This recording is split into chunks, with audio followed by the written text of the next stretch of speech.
De Washington, D.C. a Jerusalém, repercute pelo mundo a notícia: dois oficiais que trabalhavam na Embaixada de Israel nos Estados Unidos foram assassinados ontem à noite e o mundo reage. Isso acontece em meio a um cenário complexo e nós conferiremos a reação de líderes globais.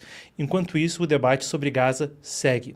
Netanyahu disse que, como condição para o fim da guerra, há também a implantação do plano de Donald Trump para a faixa de Gaza, entre outras. Nós passaremos pelo que acontece e pelas repercussões do triste atentado que tirou a vida então desses dois jovens ontem na capital dos Estados Unidos.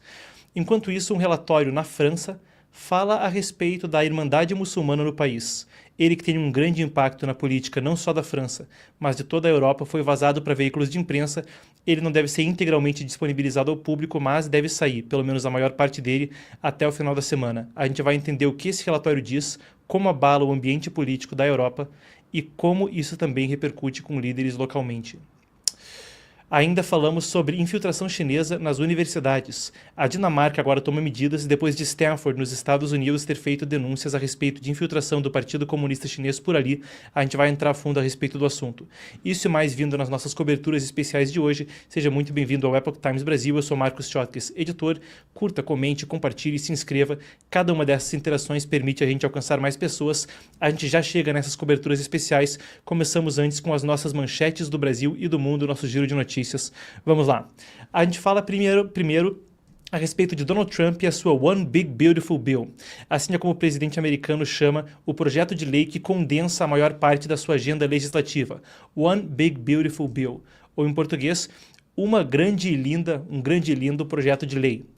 Isso foi aprovado entre ontem e hoje, pela madrugada, ontem de noite para hoje de madrugada, foi aprovado na Câmara dos Representantes.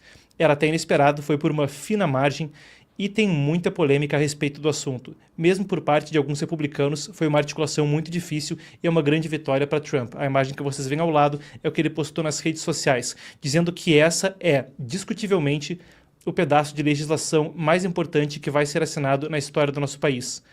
Isso basicamente inclui imensos cortes fiscais. As preocupações de alguns republicanos e de quase todos os democratas é de que, com esses cortes fiscais, será necessário que haja também cortes nos programas de saúde e ainda que o déficit dos Estados Unidos vai aumentar. Os Estados Unidos têm tentado postergar a questão de um eventual calote da dívida que já passa aí dos 30 e tantos trilhões de dólares.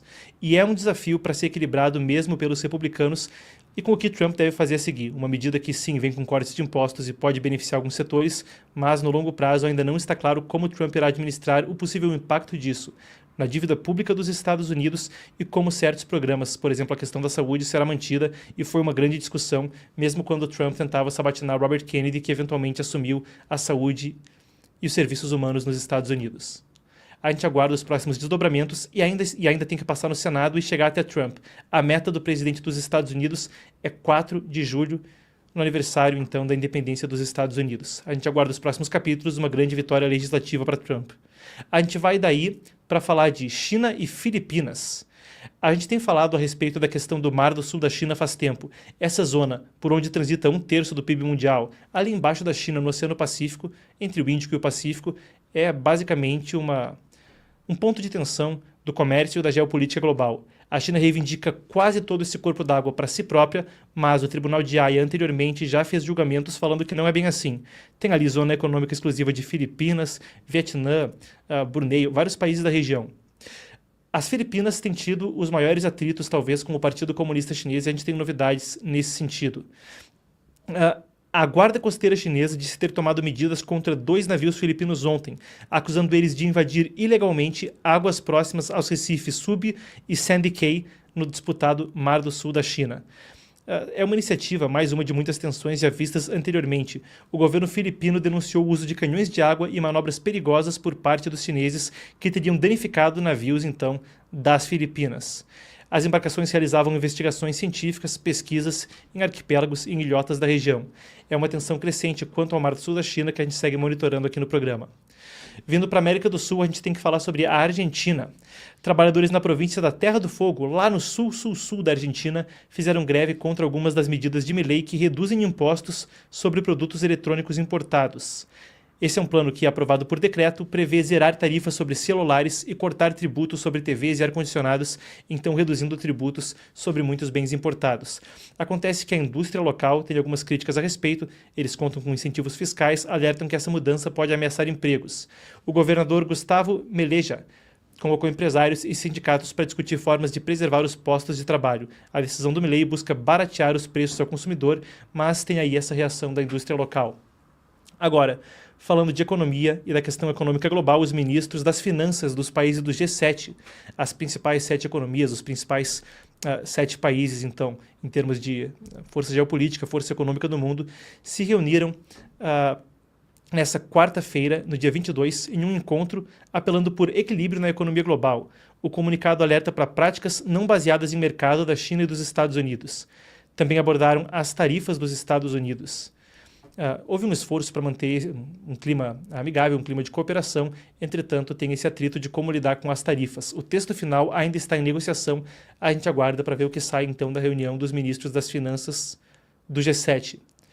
Mas agora, algo talvez de maior relevância, talvez a parte mais relevante dessas manchetes do Brasil e do mundo antes da gente seguir para as nossas coberturas especiais.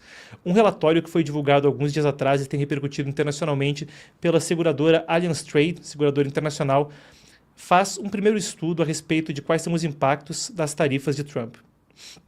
Isso, de forma muito interessante, traz para a gente dados abrangentes de coisas difíceis de mensurar quando primeiro houve o tal do Dia da Libertação. O relatório traz os seguintes dados, feitos com 4.500 empresas em 9 países, e mostra o seguinte: quase 90% das empresas planejam um reshoring, ou seja, trazer parte da produção de volta para os seus países de origem, em especial os Estados Unidos, Itália e Espanha. Apesar da trégua comercial de 90 dias aí entre China e Estados Unidos, a tendência de separação econômica entre os dois países continua, de acordo com o relatório. Empresas americanas estão mudando fornecedores da China para a Europa e América Latina, e pequenas e médias empresas também estão revendo fornecedores e tentando escapar das tarifas, mesmo fechando portas ou trocando de parceiros nos Estados Unidos. Do lado chinês, uma mudança no foco das exportações. O interesse em enviar produtos para os Estados Unidos começou a se reduzir, e a América Latina surge como um mercado com um grande crescimento de interesse em trazer para cá, então, os produtos chineses. Claro que isso tem toda uma série de implicações para a indústria local e um outro cenário a ser analisado. Segundo o relatório, esse realinhamento molda uma nova geopolítica comercial com riscos, oportunidades e uma alteração das alianças globais.